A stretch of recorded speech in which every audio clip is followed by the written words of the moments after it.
তাদের আড্ডায় নিয়ে যায়। আর সেই মোটর বাইক গ্যাংই ছিল এগির গ্যাং।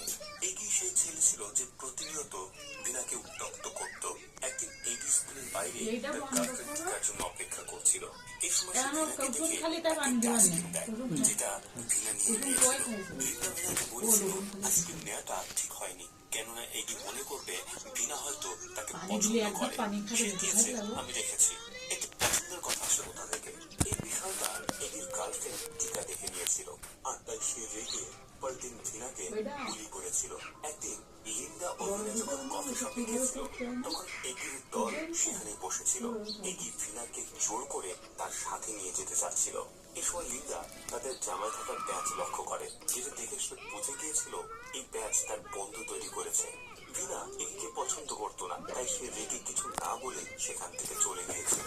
এরপরে ভিনা যখন মডেলিং করছিল, এগি তাকে ফলো করতে করতে লেডিস ওয়াশরুম পর্যন্ত চলে যায়। সে সহ্য করতে পারছিল না যে একটি মেয়ে তার প্রপোজাল রিজেক্ট করেছে। তার ইগো হার্ট হয়েছে। সে তাকে জোর করে ধরে বাজে কথা বলতে শুরু করে। তখন ভিনা তার মুখে থুতু দিয়ে সেখান থেকে পালিয়ে যায়। এই বিষয়টা এগির গ্রুপের প্রত্যেকেই লক্ষ্য করে, আর তাই তারা এগির উপরে হাসতে শুরু করে।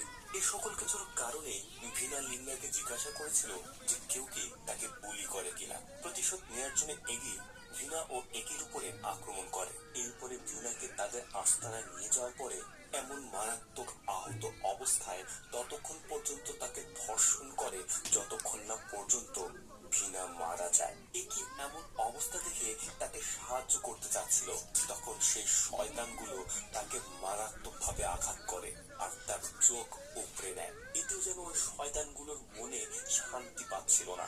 তারা ভিনার পায়ের ওপর দিয়ে বারবার মোটর সাইকেল চালায়, এতে তার পা ভেঙে যায়।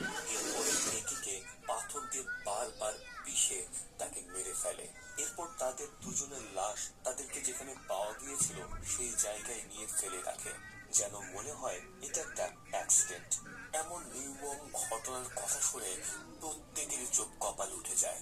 কিন্তু ভিনার আত্মা এর প্রতিশোধ না নেওয়া পর্যন্ত কোথাও যাবে না। সে তার পরিবারকে জানিয়ে দিয়েছিল যে তার মৃত্যুর কারণ এগি ও তার দল, যে ছিল একজন পুলিশের ছেলে, আর সে এখন পালাতে যাচ্ছে।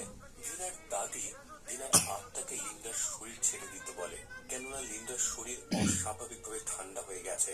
আসলে ভিনার আত্মা লিন্ডার শরীরে এজন্য এসেছিল কেননা লিন্ডা ভিনার ফিউনারেলে এসেছিল না, আর সেই তার সবচেয়ে ভালো বন্ধু, আর তাই সে তার বন্ধুর সাথে দেখা করতে এসেছিল। এরপর ভিনার আত্মাকে পবিত্র পানি পান করানো হয়, যার